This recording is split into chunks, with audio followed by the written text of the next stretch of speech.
loves, welcome back to my channel. This Mama loves crafty cuteness. Okay, you guys, so it's really new release time for my little crafty shop. So my little crafty shop, you can find Lisa at all these social media outlets. Okay, I'm gonna put that right there. And then also you can get 10% off your total order by using Dina10. Okay, so I will put that there so it reminds you to use the discount code. Okay, so the first die, okay, so you guys, when I picked up this die, I was like, okay, what can I was trying to think of different things that I could do with it. Okay, so you have this cute banner die that can be a shaker. It comes with layering pieces, so you have this really pretty layering piece here. It can fold over. Lisa did mention that you can also use it as a bag topper, which is also amazing. You can either fold this, you can fold it where this is sticking out, and she had shared in one of her videos how she tucked it in. But honestly, what you could do when you're doing it as a bag topper, even though you fold it and these little pieces, these little latches or whatever you want to call them are sticking out, you could just add like a butterfly over them, or you could add a little flower, or you can put a little gemmy on them just to give it a little bit more cuteness. Also, there's a couple filler pieces that are in here. And I was thinking these ones right here with the watering can and the little tools, that's easy to think, what would you do with those? But these ones I was having a little bit more of a harder time on what to do with them.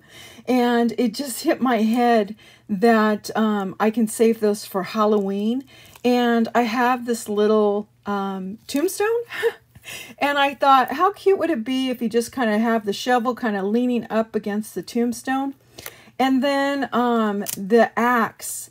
Usually a lot of times in movies, you see an axe, or you see, what is it called? A hatchet.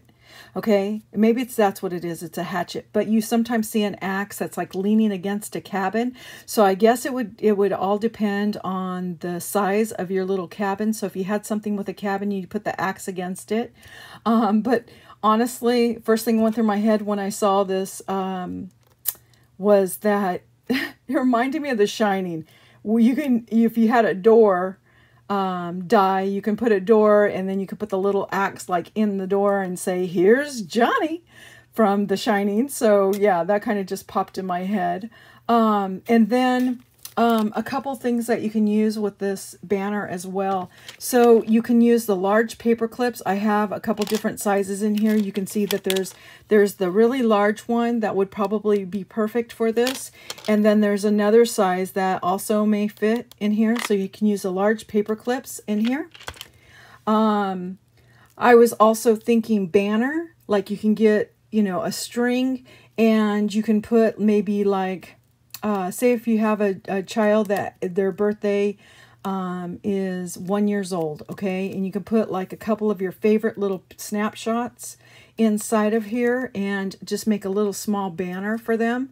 Or if you had like a 5-year-old, say for instance, and you wanted to put a picture from each year, like their 1-year-old picture, a 2-year-old, 3, 4, and 5, you can make like a little banner to go like on your kitchen cabinets.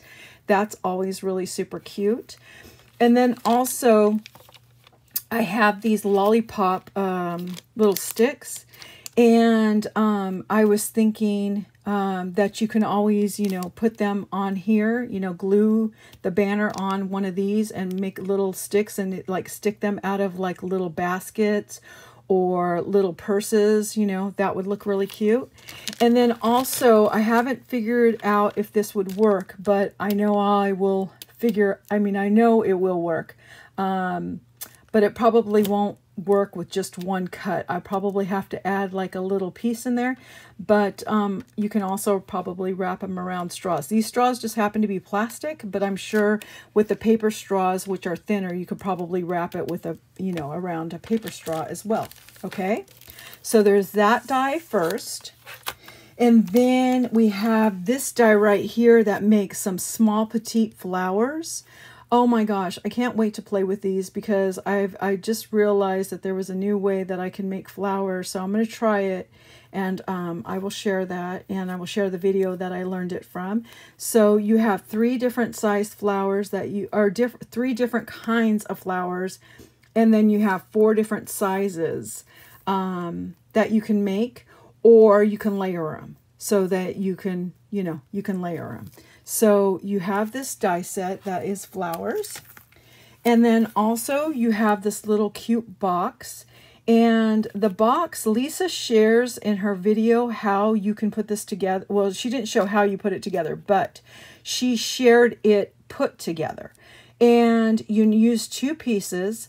You have some layering pieces on here. You got lots of little layering pieces. You have some pieces that you can use for the edging. Okay, and always remember, you don't necessarily have to use these dies that are in here just for this box. You can use these dies for tags. Look, there's some cute borders inside there. You can use that for tags. Just put a little hole in the top for this little scalloped one right here. And then these ones right here, you can use those for little labels. I mean, there's just so many different ideas that you can use for these. And then this one as well, you can use this one as a labeling one as well. So there's this box, which is a smaller size. You have to cut out 2 in order to put this box together. So do remember that you need 2 pieces. And then she also has this larger box right here.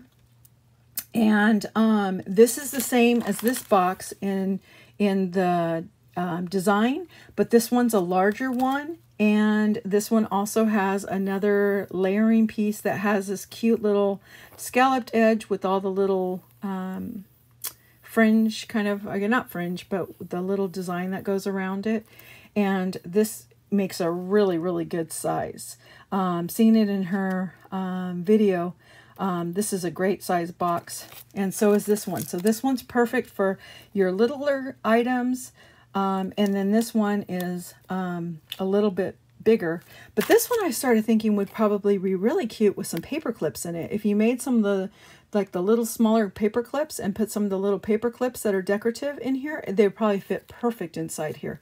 And then, of course, you can just add some charms, just put some little charms inside here. That would be a cute idea as well. Alrighty? Okay, so those are the new die releases. And she has something else that was super special that she's created, you guys. Okay, so she created this book that is called Crafty Friends and Swaps. Oh my gosh, I have been needing this book since I've started crafting. So let me point something out to you really quick before I even get started on the book. So I have this one book right here, and I got them all over the place, honestly. But this is just one that I recently have been using. And inside here, I have DM's embellishment storage book. And here's all of the information. I did take a picture of it, a snapshot of all the information, but I went ahead and put it in my book. So I have it on my iPad, and then I also have it on here. Okay, so that's one place that I keep my information. Another one is this little book right here. I'm just going to open it up to the use. So I have this book right here that has, it has like little pictures for your email, your phone number, cell phone. This is really old because that's fax. And so it has all this information. So a lot of times when I'm writing everybody's information down, I keep it all inside of here. And then also in my book, I will show you really quick. So sometimes in my book, I'll just keep a little note, some little sticky notes in here as well, just to keep certain information. Like some of my crafty friends, I'll have names of their children, their ages of their children, so I can, remember, their birthdays, the husband's name, some of the things that they really love. Even though I have them on my memory decks, not all the information is always there. So when I'm communicating with the person, a lot of times I like to just do personalized things. So I'll keep extra notes, okay? And then I have my planner, okay? here. And I'm just going to open it up to December. But in my planner, you know, I have different things. I have different, like, you know, little things that I keep in my planner. And, but the thing is, I don't have one specific place where I keep everything at. And then a lot of times when I'm doing challenges, I write it on a sticky note and I just put it on my kitchen cabinet, okay? Just to help remind me. Okay, so in this book, I'm just going to move the camera a little bit so I can give a little bit more room. Okay, so in this book right here, I ended up labeling it. Oh, sorry. I ended up labeling it at the top just so it was easier for me to give you references really quick, since I figured I only have a short time to talk.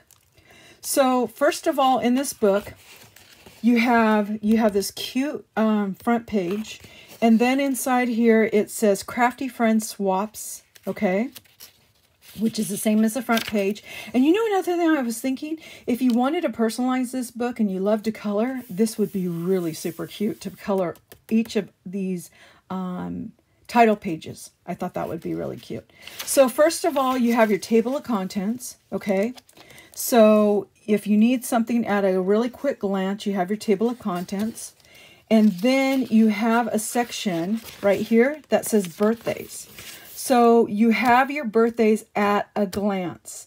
So when you go to fill out your information, for your crafty friends, you can go ahead and put their birthdays here. So if you want to go look at the birthdays for the month, so we're in the month of May. So you would go to May and you would see all the birthdays that are in the month of May.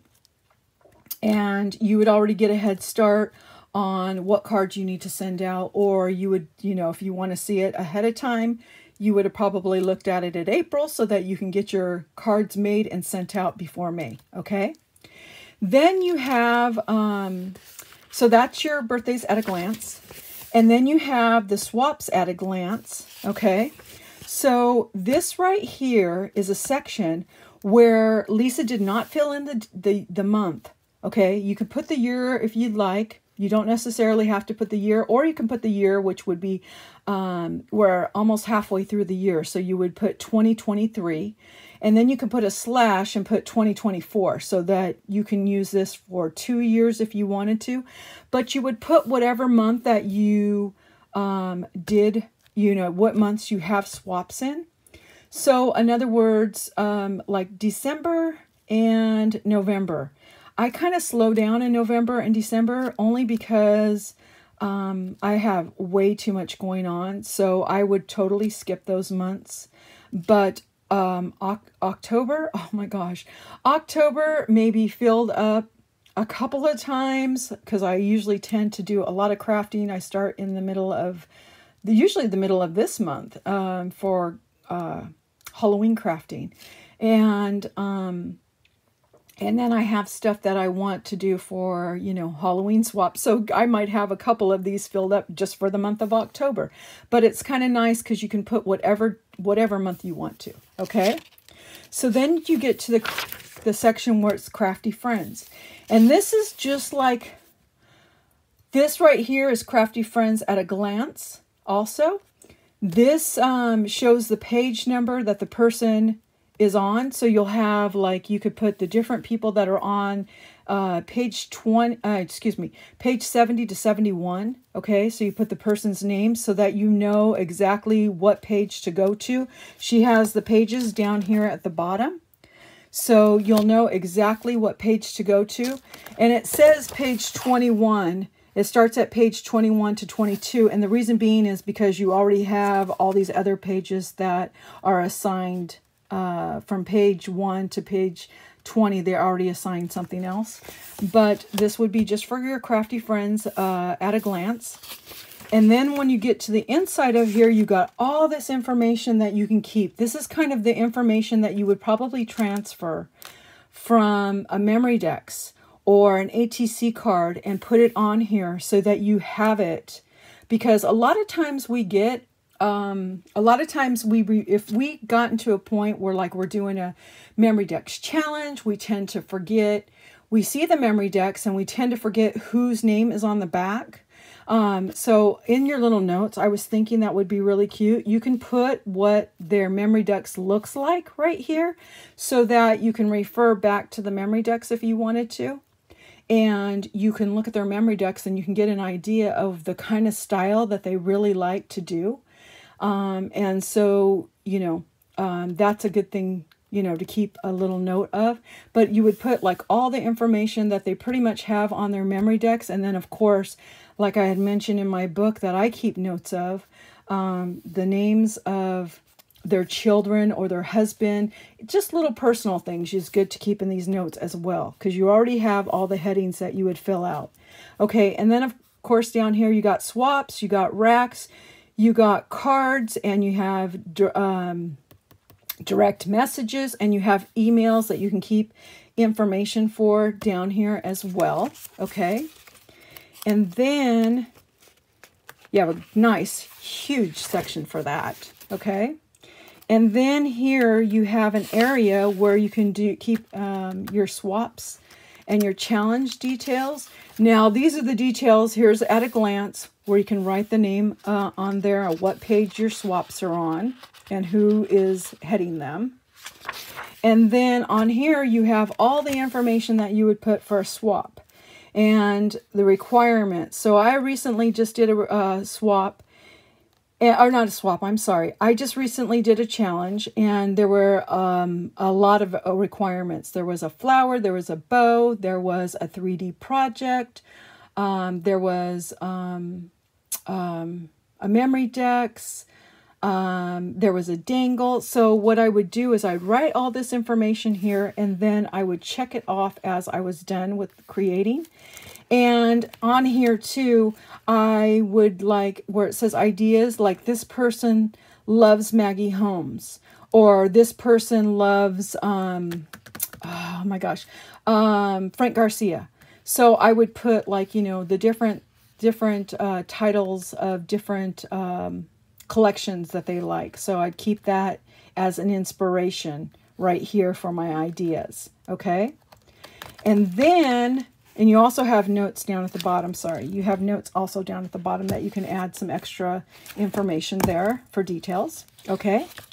And then your next one would be inspiration. Okay. Now, inspiration can be all kinds of things. Okay. And for your inspiration, this is where you would put like the book that I have right here, of different people that I love watching. There's like different ideas. Like I love watching Poochie. So when I watch Poochie, I like to keep notes of what she's made so that I can go back to that video and I can refer to that video. So I'll put what her name of her video was. I'd write that in here. I'd write her name, of course, and write what she had created. And then in notes, I would probably put whatever design team I saw it, whatever design team she was using. And then because I do like writing all the information down for the details and stuff, I would most likely go to the back of the book, which is back here. And I know I'm skipping. I'm sorry, guys. There is a part in the back of the book that has a bunch of blank pages. And then I would probably write the page number, which would be like 152. And then I would put Poochie's name, and then I would put the dimensions on here. Okay. Then you have another section here that is for shipping and expenses. Now, I usually ship through Pirate Ship, but my goodness, this is wonderful. So I don't have to go in and I don't have to look up the information all the time. And what I like about this is that I can put the date that I shipped it and then just put a line and then just put when the person received it. Okay, so that I have an idea that I'm keeping track of when you're not only keeping track of how much you spent, but you're keeping track if the person had received your package as well. Okay, so I thought that was really cool to be able to do that as well. Okay, and then here you have your Crafty hauls and tracker. Okay, so you got a few pages for that. The crazy thing is, I have been buying so much paper recently from so many different companies that I could probably fill up this whole page right now with what I've been purchasing.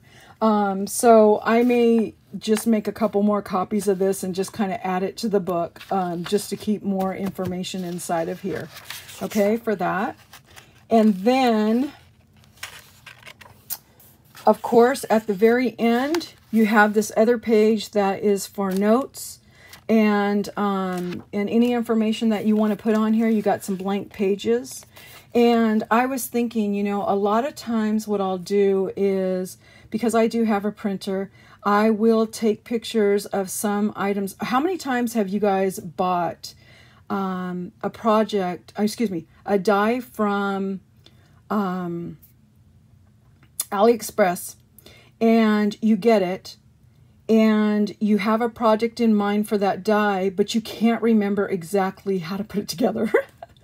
I don't know how many times that's happened to me, so I usually have to take a picture. So what I've been doing recently, I wish I had the papers with me, but recently I've taken pictures, and I can put some of the pictures in here if I want to. Or I could probably even add on to here. Honestly, I may just add a couple, you know, we're crafters, okay, guys? So yeah, I can just add another sheet on here that kind of folds in, and so that I can open the page and just extend the page, and I can have some pictures of the projects, as well as keeping also track of the measurements on different projects as well. So you guys, this is a godsend. I can't believe that Lisa had created this book. This is amazing, you guys. I do want to point out that Lisa does have these in her shop, and because they are super thick, can you see how thick that is? Sorry, my thing's falling apart over here. But it is super thick, and she has 2 of these books, okay? And you can get both of these books on her website. She has Crafty Friends and Swaps, and she also has a book called The Ultimate Craft Show and Vendor Fair Planner, okay? For those of you that do craft shows and fairs. And like I said, these books are really thick, and she does sell them on Amazon. So for me, if I was to have to, if I was going to order this for a friend, I would definitely order it from Amazon, because I do happen to have Prime, so I would get my shipping for free. But if you don't have Prime, it's probably cheaper to actually order it from Amazon, because this is a thick and heavy book. You can order it from Lisa. Don't get, you can order it from Lisa, but I just want to, we're always pinching pennies around when we're crafters. We're always trying to get the best deals, because that's just the way we roll. But I just wanted to point that out too. You can get it from her shop, but your shipping may be just a little bit more expensive, because this is a heavy book. And like I said, you can get it on Amazon as well. Okay. So you guys, I want to say thank you guys so much. You need to go to Lisa's shop, My Little Crafty Shop. Don't forget to use the discount code DINA10 for anything that you decide that you want to buy. And I can't wait to be able to, take these dies apart and start working with them. I figured, I almost cut into them. I mean, I almost got them and started cutting into them ahead of time. And I was like, nope, I'm going to go ahead and do a preview, since I figured, it's nice to see how the dies look, when you first get them, which is like this. So we have the 2 boxes. Don't forget, we got the 2 boxes. We got a banner, and we have some adorable flowers and 3 different flowers, 3 different shaped flowers. So this is a great die set, because This is perfect for like when you're doing cards because they're smaller flowers. They're not like the bigger flowers, so they'll fit on cards really nice. And you have a choice if you want to make them like really dimensional or if you want to make them pretty flat. So you have, you know, your choices. But that is my share, you guys. I hope you guys show Lisa some love, and I will see you guys all on the next video with projects. Okay, guys, take care, and I'll see you then. Bye-bye.